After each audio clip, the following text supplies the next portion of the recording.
colonisation avait conclu hâtivement non seulement à une sorte d'incapacité congénitale du peuple zaïrois, mais également démontré par là que l'indépendance des pays neufs était une mauvaise opération. Nous étions présumés et jugés incapables de nous gouverner sans l'aide des colonisateurs.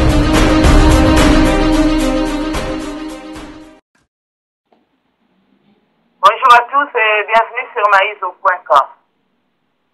Voici l'analyse. Au sommaire,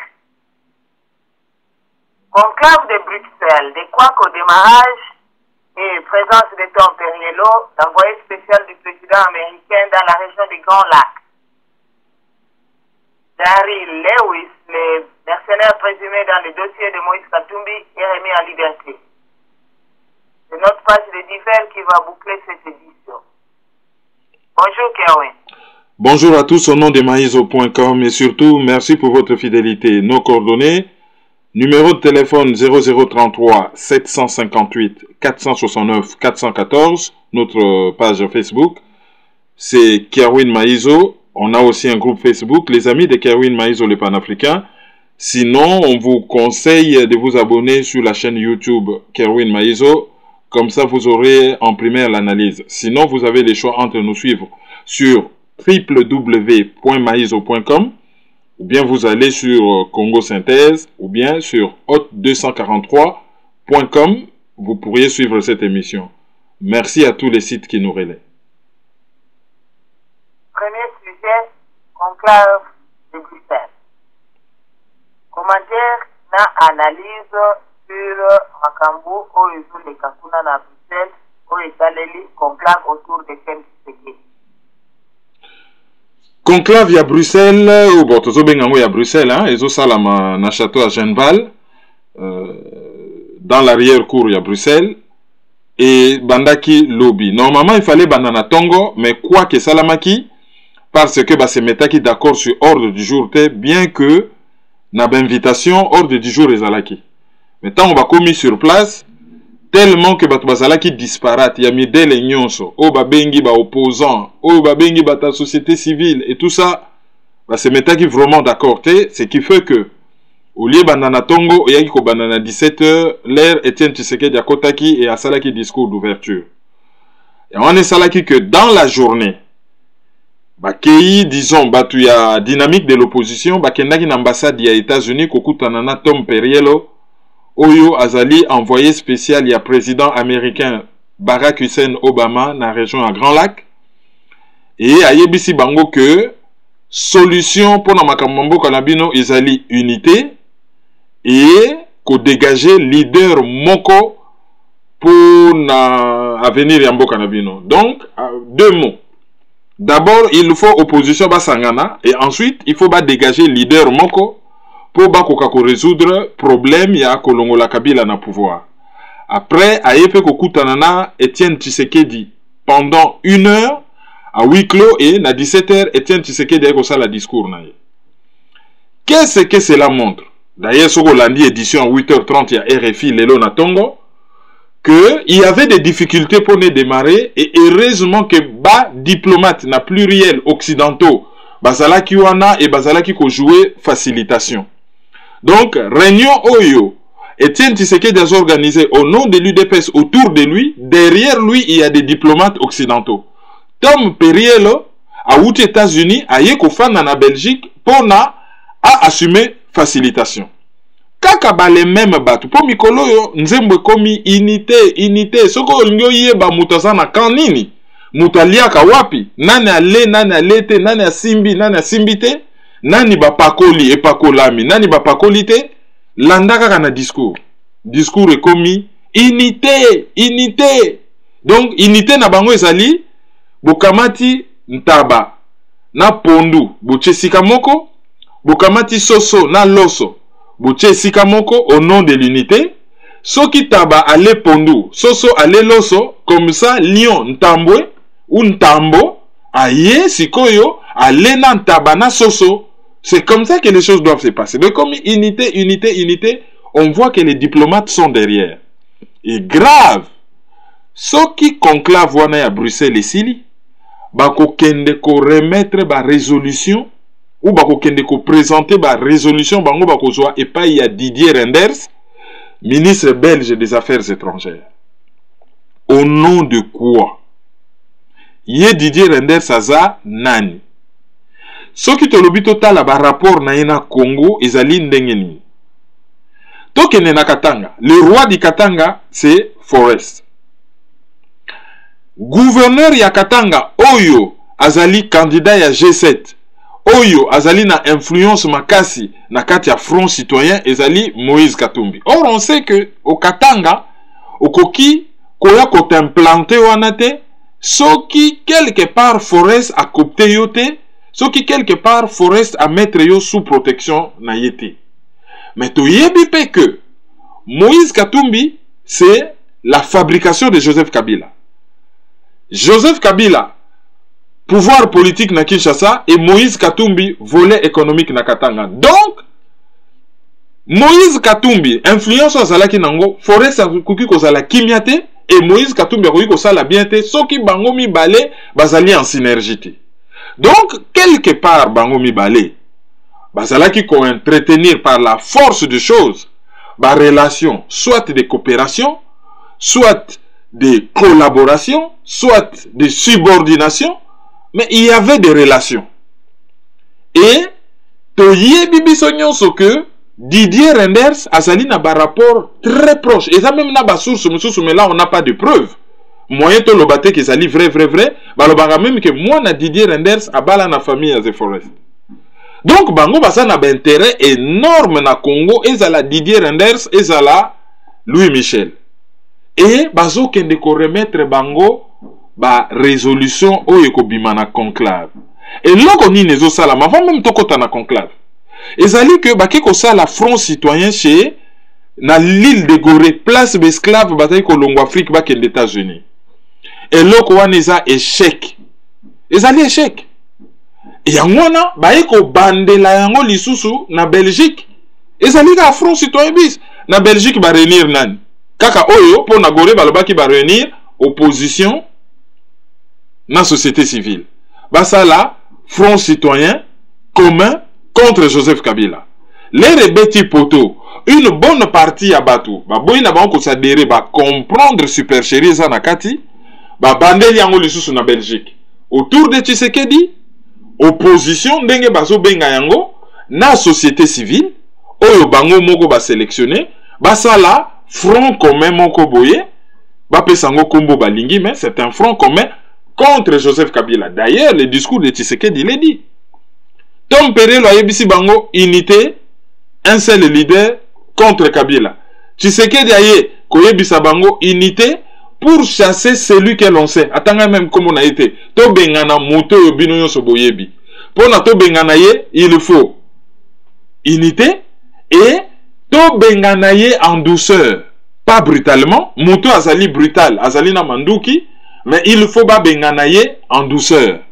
Je ne sais pas comment bako benganaye en douceur et conformément na ba solution à mikolo. La solution à mikolo eza nini à proposer dialogue. Et lors d'ailleurs, et comment il faut diviser bango po batu ya Front Citoyen bazali d'accord, il y a dynamique de l'opposition bazali d'accord na dialogue te.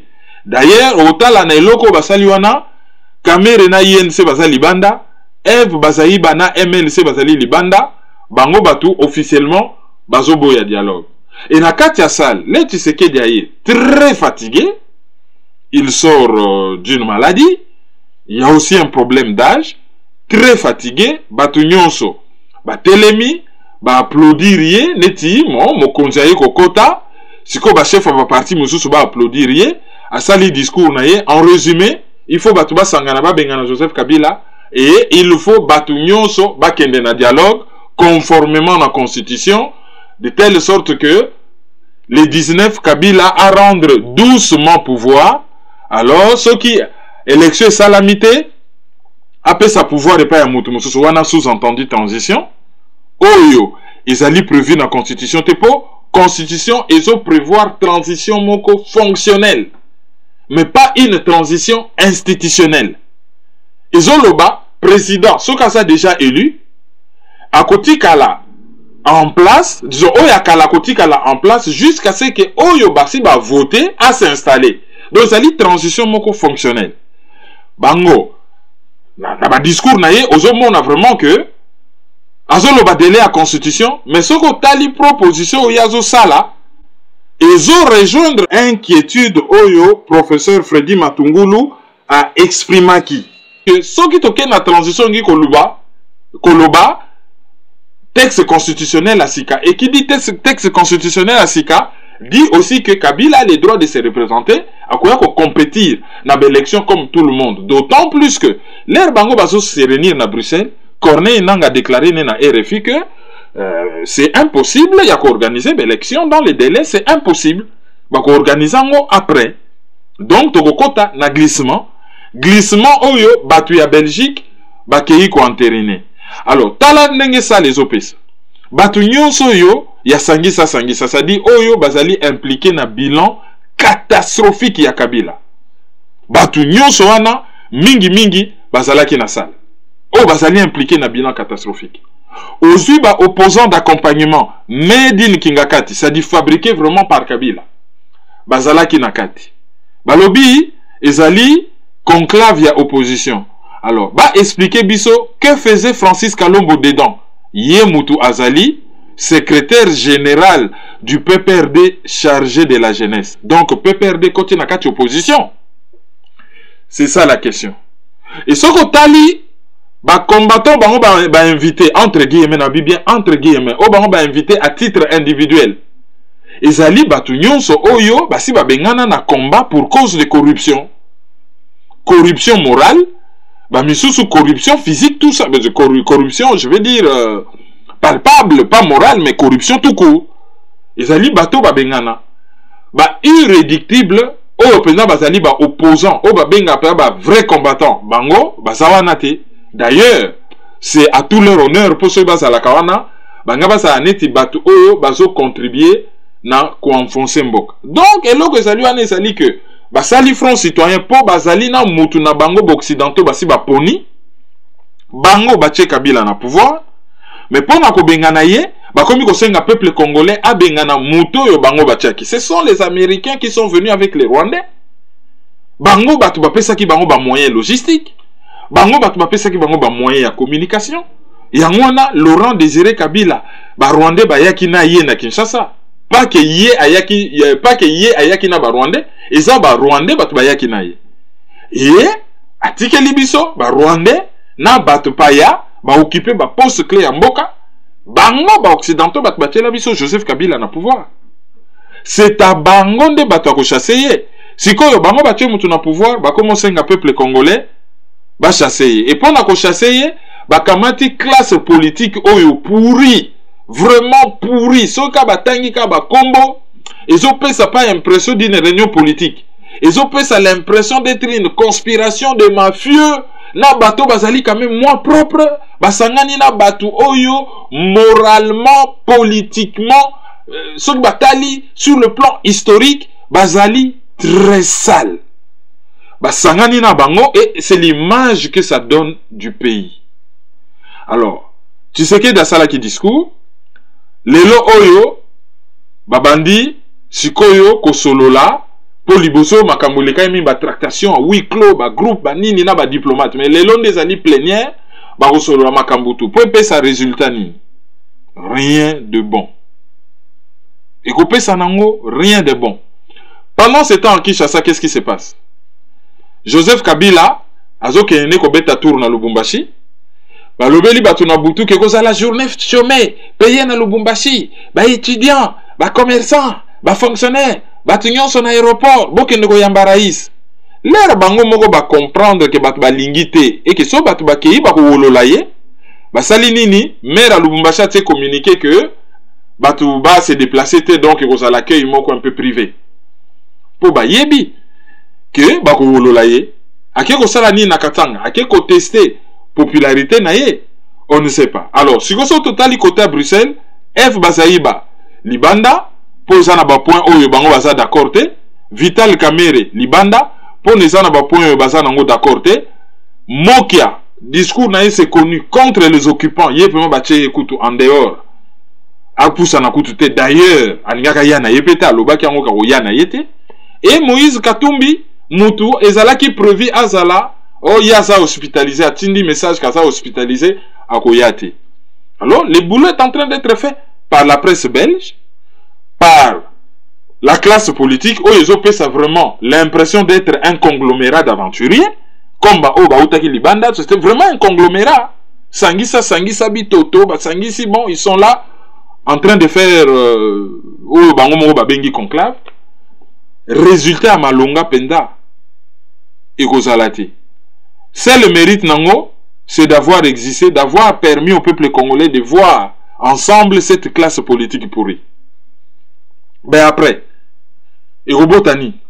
Et que occidentaux bazana mutuna bango balingika tout simplement que classe politique tout bandimaye la population est talibangote ceux qui population se prendre en charge té ceux qui ont compté sur les politiciens ben et ça la catastrophique pour les politiciens on a ba bosaka na bangote pour na peuple mais ba bosaka pour na ba positionnement na bango personnel la seule chose qui les intéresse. Et puis, population, et tikalika ka population, où, Congolais, monsieur, soit courageux, louka ba solution alternative, pour ceux qui boyétaient, le pays continue à se perdre. Pourquoi pensez-vous que Tshisekedi a joué jeu avec Occidentaux? Est-ce que ça, on a cassé le stéréotype, là, c'est ça, que Aza rigide, alingi collaborer te azomona monde lokola batina komona na monde te ba occidentaux baloba te Tshisekedi aza rigide mais mopi baloba ke aza imprévisible bango prévisibilité ezali bayebi mutu oyo que ceux qui ba corrompre yo bayebi que yo zali beni oui bwana oui bwana oh ave bwana c'est comme ça. Alors, ceux qui vont comprendre la position na yo bien te au chanjaka bakoki kozala na prévisibilité te sur plusieurs années bazo benga yo ke ozali invisible. Alors, Tshisekedi, je ne pense pas que asali yango pa sala bango plaisir. Je soupçonne beaucoup plus entourage à Tshisekedi. Ba yebi que azali affaibli akoki na ye les loko diriger penda pays te sur le plan physique azali affaibli. Bango bazo beta match na bango pour ne pas se retrouver. Togolobate kaza innocent. Akoki ne peut ko boya boyi na ya boyi. Ben tango ya ndimi azali responsable ya o ya zondima. Mais je pense que il y a une très grosse manipulation na entourage na ye, ils en a battu belé basa na agenda bizarre. Posez-vous la question. Monsieur Moubake, conseiller politique à Tshisekedi na Belgique bayamba yete. Mais Tshisekedi a serré la main. Il y a Kyungo Waku Mwanza. Oh yo na bilan na ye, il a un génocide. Aboma bakasayen, abenga na bango na katanga, abenga bango b'insecte. Comment bakoki koyamba Moubakete, mais Kyungo bakoki koyamba ye. C'est ça. Et toko cité batebele. Tomi tout na kaka question. Nani a investir na château à Genval wana? Nani a investir na Kolia? Kolia, sandwich c'est ça 23 €. Sandwich normalement ça la 5-4 €. Sandwich c'est ça 23 €. Batu nyonso baye wana soki presque 200 personnes. Bon, bah ce monsieur solo ba de 80 à 120. Na tché presque na zui large, hein? Tocha entre 80 à 200 personnes na katikati. Nani azole sa batu wana nyonso? Bato nyonso bazanga ki visa na kini po ba prise en charge ezalaki te. Nani a signalé bango prise en charge? Pour IDP ça na mbonga ko sala congrès te pona ko souder parti ko zongi sango vraiment en forme et comme machine de bataille politique. Mais mbonga ko organiser conclave de Bruxelles et Monani qui finance et va promettre moto azo financer nini intérêt à moto azo financer ezali nini. Donc quelque part une des explications ezali que tout ce temps qu'il a passé en Belgique il y a eu beaucoup de tractations derrière son dos, il y a beaucoup d'occidentaux. Et il y a entourage naïe. Bah si bah travailler avec des gens entourage naïe, bah isoler, bah mettre peut-être sous pression. Pour les lois et mon ami, bah facilitateur c'est qui c'est des diplomates occidentaux. y compris Tom Perriello qui est arrivé, et Didier Rendes qui attend les résultats. Donc, quelque part, ils ont plus l'impression d'être un complot contre le peuple congolais. Est-ce que moi, il peut que, à la fin, parce que, nous savons que, travaux préparatoires, il y a dialogue, et Bandaki, et que M. Chen Tshisekedi a critiqué pour valider le dialogue en beau. Est-ce que ça moyen de aller à l'aise pour pas précipiter retour na kini comme ça makamba dialogue en sala? Mais objectif il y a dialogue, basalaka concertation nationale et simba te ponani. Pour Kabila za na légitimité te alingi mutu oyo ya yibaki résultat ya élection a ko sopa boule devant ye pour na yazwa légitimité intérieure. Yangona 700 résolutions, 30 millions de dollars dépensés, bazwa nyonso babwaka na poubelle. Les baye ko bandela dialogue mususu dialogue. Ba politicien bela Kinshasa bandimi. Loko la bazana bango zéro, ils ne valent rien. Ba yebi bango bien. Ça qui n'a besoin na bango. Depuis que ba annonce dialogue ça fait une année. Manœuvre nyon se salinini, Tshisekedi fois kende. Yesiko a comment inéka ko multiplier ba raison, comment neka ko multiplier ba raison. Pendant ce temps, PPRD a avancé agenda naie. Agenda a PPRD zalini, nezali Madame Clinton a l'éca président des États-Unis. C'est fini, il y aura plus de dialogue, il y aura rien du tout. Kagame atikali na Rwanda et Congo ba balkanizango point bas. Et l'air bango bazo l'exhaleur, bazo jouer au chat et à la souris avec Kabila, yazo beta sur plusieurs tableaux. Ah ceux qui boye dialogue bon, boya, mais ezala ndenge oye Kabila zo kanisa. Mais ceux bolingi dialogue te bon, to l'exhaleur comme ça biso total la aux États-Unis nana koki koleka. Et bango bazo jouer jewana, ya ko accompagner parce que ceux qui batba bimaka na balabala kala, les 5000 fourmis rouges oyo Kabila formé na ba coréen ba nini, banga bazalate. Ba caméra oyo ye achena ba israélien enyake zalate minduke bele oyo ya sombi na Chine na Corée na Ukraine enyake zalate ba Motorola na ye oyo zo fonctionner bien té l'air à comprendre que azana carence ya ba système ya transmission le temps que ba sala ka ba commande le temps que ba commande wana ekoma ya zo gagner na temps donc bazo jouer na bango jeu na ya ko gagner temps Tshisekedi da lobby ba tunyon se base à la simane ba kende dialogue conformément à la constitution. Et à Sengi que va doubler, disons, Baba qui c'est là-bas, adjoindre na Edem Kodjo Batumisu, c'est-à-dire représentant il y a Organisation internationale de la francophonie, représentant il y a Union africaine, représentant il y a Union européenne, je crois un représentant des États-Unis, va accompagner, va ça la facilitation ensemble. Mais après si biso réponse, ce qui dialogue ya linga kende ezali conforme na feuille de route na ye.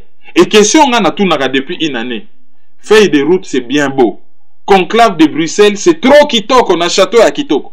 Mais garantie nini que Kabila akoto sa feuille de route? Garantie nini que Kabila akoto sa batuana nyonso oyo baye na Genval, y compris batunaye na kati? Garantie nini que Kabila akoyoka ba diplomate étranger? Et garantie nini que Kabila akokende en douceur? Garantie nini? Ba Congolais balingi vraiment changement radical ndenge bango mo balobaka.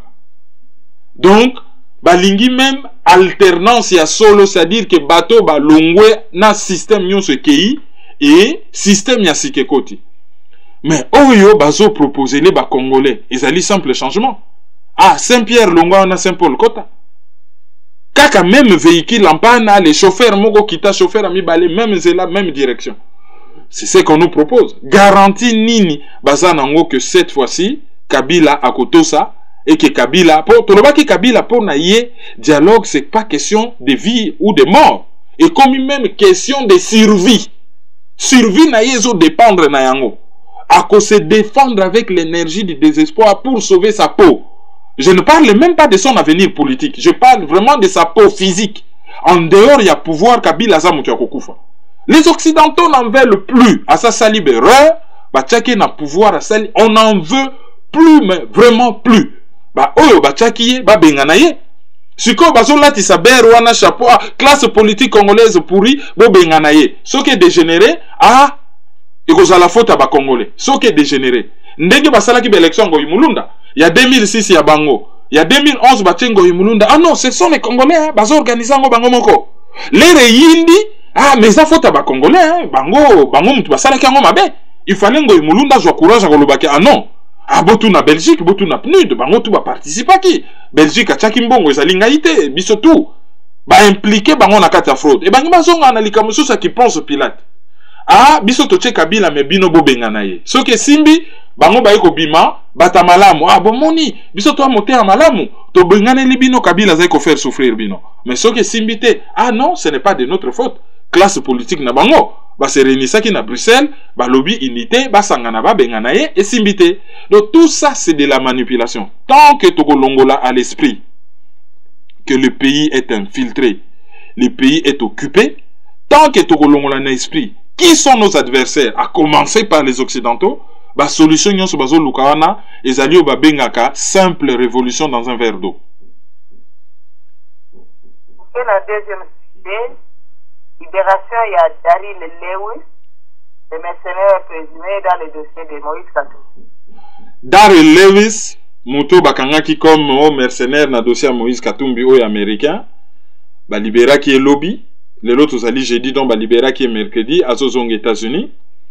Ambassadeur des États-Unis à lobby bango ba intervenant qui na cadre ya o babengaka protection consulaire, c'est-à-dire ceux qui ozali citoyen mboka moko quelconque, ozali à l'étranger, ceux qui ozui ba problème, ozali na droit ko benga ambassade na bino ba assister yo. Nandenya mukuse hein, sans que tokota na ba notion en droit. Ba benga yango protection consulaire. Kolobake ngai bakanyi ngai awa en tout cas nasali crime te, na bomi mutute, nasali boyete, vraiment na ligne ambassade na biso baya ko assister nga ba vérifier que bazo traiter nga comme il se doit. Conformément na ba droit na ngai. À part le fait que ça un avocat, ba benga ngo protection consulaire. Alors bido ya ki warna kaka na cadre ya protection consulaire et procureur général de la République à lobby, oui, to libérer mengi ko lobate ke dossier sili. Donc, continuer comme mener banquette par commission rogatoire. Commission rogatoire, les alliés, ceux qui jugent ou magistrats aux autres l'enquête, moutazali à l'étranger, au bengi magistrat ya mboka mutuana kimelu mutuana zofanda, au yebise ke yo sala enquête loko langai. Comme ça, ba résultat nyon so enquête au tin de langa. Le fait que zo senga magistrat moko à l'étranger a sali la yo enquête, ba benga yango commission rogatoire. C'est-à-dire, ceux qui sont congolais, par exemple, au sali likambo na France, au kimi na Congo ou au ke na Congo, ozoko bozo zongate bazo extradé yote. Enquêteur na France akoki ko benga, enquêteur na Congo alobi bon, a contacté système judiciaire congolais, alobi bon, mutuana asali makambo moko boye, il paraît ka yibi mbongo awa atongi ferme na Congo, tolingi bosa ila biso enquête. To tindeli bino commission rogatoire. Sikoyo magistrat ya Congo akobanda ko sala banquette na Congo akeko vérifier ferme o ya yo mbongo eutaki wapi osombaki yango combien mbongo elekaki na banque nini rapport wana nyonso ye azotindela mutu o ya sengaki yango na France voilà commission rogatoire otindelaki nga résultat yango et à partir ya résultat est-ce que mutu wana azali coupable ou pas soki azali coupable bosali siko document ko senga extradition ba bimisa ye na mboka ba ya na ye ba kokanga ye. Donc, bah, prétendre que, bah, libérer y'a qu'en États-Unis, comme ça, enquête est continuer aux États-Unis par commission rogatoire. Ou on a penda autamie, bah, bossa na quoi. Bah, américain, bah, bossa na bango enquête, mon côté pour bah, livrer un citoyen américain na Congo, constitution na bango, et loba, bah, ko la chaka, jo bah, loi na bango loba, surtout constitution na bango, que tout américain mérite d'être protégé. Donc, et y ko loba ke Amérique a la chaka mwana na yetata yamabe. Ata ya mabe azala wapia ba la chaka mutu na bango te ezala bébé ce qu'il faut bayana armée na bango ba ko luka mutu na bango ba ko luka mutu na bango lokola mutu na bango sa bimi na boloko azongi l'affaire est terminée. Alors dossier on ezali dossier moko très complexe sauf que certaines informations to ça nango par rapport na dossier wana ce qui te lobby egozane to zo exposer batu misusu il faudrait te protéger ba source donc moyen to continuer ko développer ngo musika te. Na mukuse kaka ba oyo batiaki mutu na bango na pouvoir ba longola mutu na bango na pouvoir chaque fois que ba groupe d'intérêt moko boye bazo investir mbongo po ba ko longola ye ngulu na pouvoir et ceux qui bazo travailler na ba congolais il y a toujours des faiblesses il y a toujours des fuites il y a toujours des ceci il y a toujours des cela et cop ezo simbate voilà na mukuse ce qu'on peut dire par rapport à ces dossiers Et à part Daril, il y en avait encore 13 autres, les 13 autres, on a batikala qui peut-être bango pe ba obimisa bango. De toutes les façons, bata dossier on a Moïse Katumbi babimisi na bango ye. Azalaki inculpé mais pas condamné. Mais babimisi na bango ye abimi. Bon, Daril Levis yepe babimisi na bango ye et pourtant bazalaki na ye wana po basa l'enquête. Babimisi ye mais pour na basenga commission rogatoire, c'est contradictoire. Na kangi mutu na jugé yete na silisi enquête te na zane na maboko. Na libéré, na zongisi et pas na yesiko, on a commis ça l'enquête par commission rogatoire. Mais c'est de la distraction. La phase de divers, le M23 est devenu un parti politique au Congo. Oui, M23, mouvement il y a 23 septembre, Oyo, Ezalaka CNDP Yankunda Batware, ba mena guerre na Congo, ba boma ba Congolais. Ils allaient mouvement moko bourré de Rwandais, basali ba agresseur. Alors, Tango Mamadou Ndala a gagné Bango. Après, Mamadou Ndala a assassiné. Enquête et Kenda Nango nulle part. Ba eko décoré hypocritement à titre posthume à commis général. Mais Tango Azalaki vivant, Azalaki général te. Lelo Oyo. Ba gagné Moutoumé, ba keko négocier na ye. Moutou a gagné, a keko négocier, na Moutou a perdre. Chez patron ya Mouto ya perdre na Kampala. Et non seulement ça, délégation à M23 na Lobango na banalise.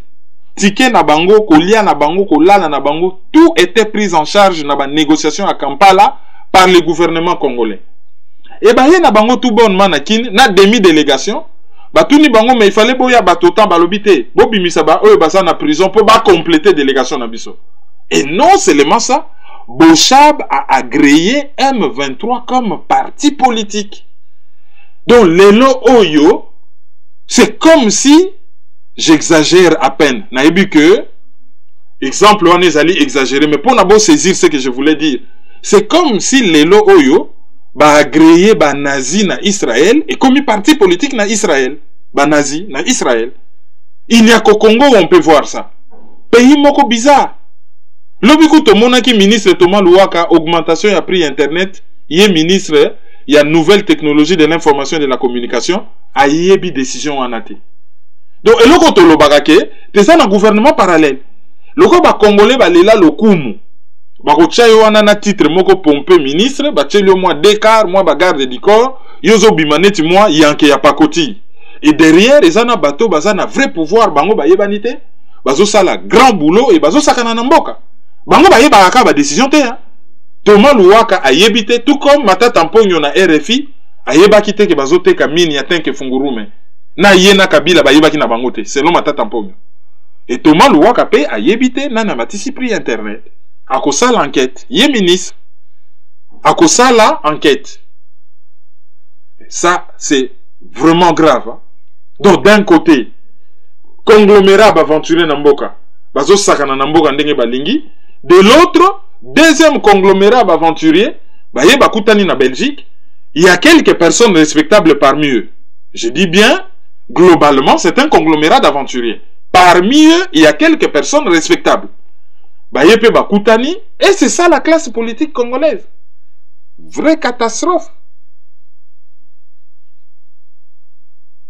Accident, il y a train à Belgique, les connabis sont encore à perdre.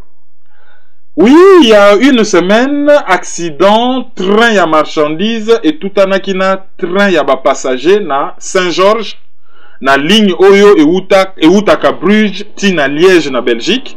Batebele ba monaki yango na télévision. Mais malheureusement, parmi les 3 morts, parce qu'il y avait 3 morts et 11 blessés graves. Parmi les 3 morts, ndeko na biso moko akufaki na kati, Nadège Kabongo. Azalaki étudiante en droit, comme avocate. Azalaki même un examen le lendemain. Azalaki na train à 23h, les trains en marchandises et ko percuté train. Ba kakyo e beta ki bambula makasi bebisa ki signalisation. Yangona confusion et salamaki. En tout cas, premier résultat enquête yangona. Et salaki ke signalisation salaki soubiate et les deux trains eko tutana. Donc moko nabiso akufi. Nous présentons la famille de Nadège Kabongo, na batunyo sa ville, na bango na Belgique, et ça quand même ville à Mouké. Nous leur présentons nos condoléances les plus attristées. En voilà une où il y a comment la libération à Congo. Voilà, il y a des jeunes formés, vraiment, qui avaient tout leur avenir en main. Bon, na malheur, ce qui est surtout en Belgique, beaucoup de Congolais, ça la Kébélé. Ceux qui malheur en Belgique, au monde a toujours, généralement, il faut frapper les Congolais. Et ces derniers temps, tu as annoncé, moi, malheur rebellé en Belgique. Entre bas, na 4 basi kaka na moto en appartement.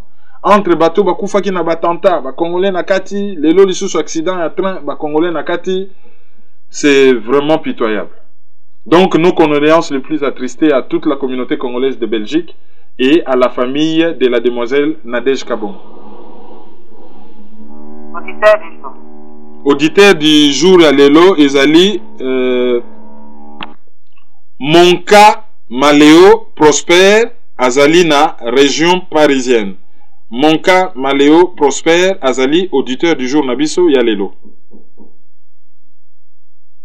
Avant de clôturer l'analyse à l'élo, tu peux quelques communiqués et puis on rappelle contact. Communiqué ezali que Boniface Moussavouli abimisi ouvrage moko très intéressant sur le génocide Oyo et Salami na Congo banane époque à Léopold II Tilelo. Je crois qu'on aura une interview avec lui pour approfondir les sous moi mouké. Ouvrage ezali déjà disponible. Beaucoup qui kolukango en ligne, bo se procurer yango. Bobo Sanate, les 18 conventions des Congolais de l'étranger, le quoi basala ka réunion à thème. Na Fribourg, thème ezalaki moko, na Luxembourg, thème ezalaki mususu, na Belgique, thème ezalaki ba présidentiable, et siko na Cologne, ezali thème ba pasteur congolais. Hein? Relation nini entre rôle na bango nini na diaspora, relation nini entre bango na mboka, relation na bango nini na politique ya mboka, tout ça. Donc, thème ya Cologne, ezali ko tourner autour ya ba pasteur congolais.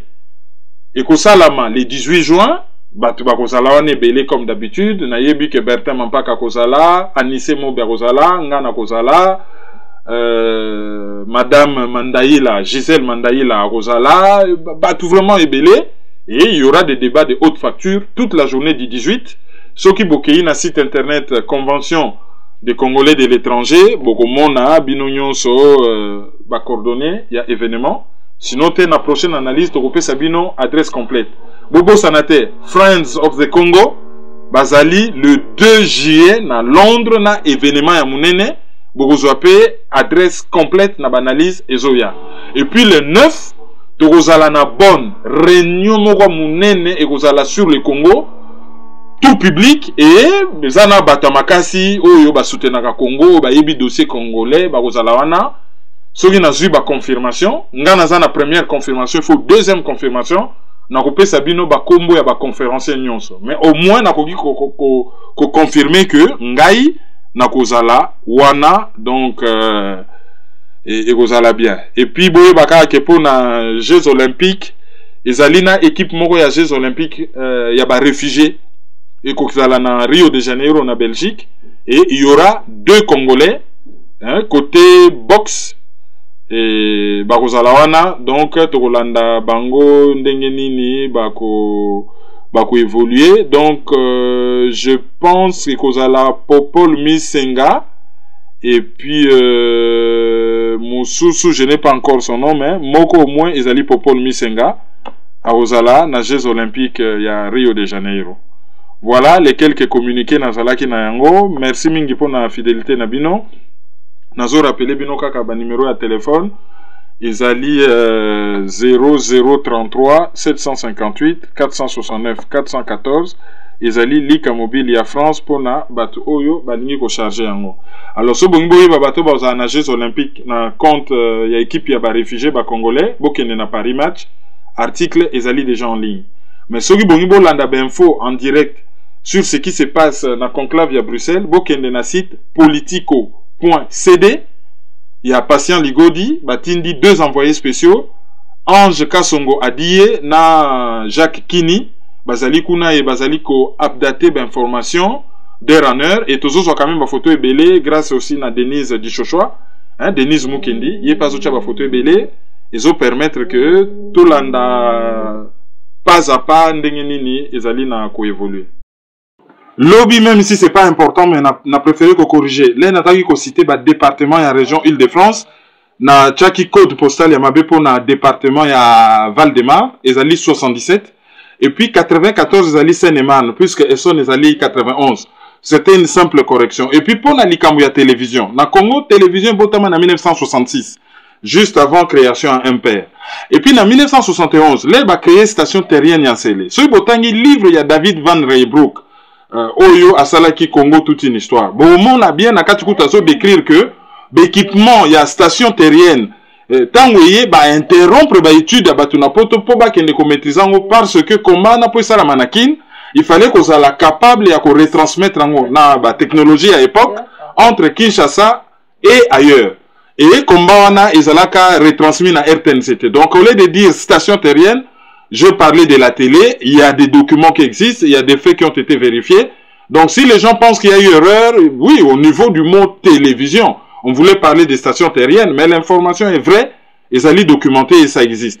Sur ce, je vous souhaite de passer une bonne journée. Merci, au revoir. Merci, au revoir.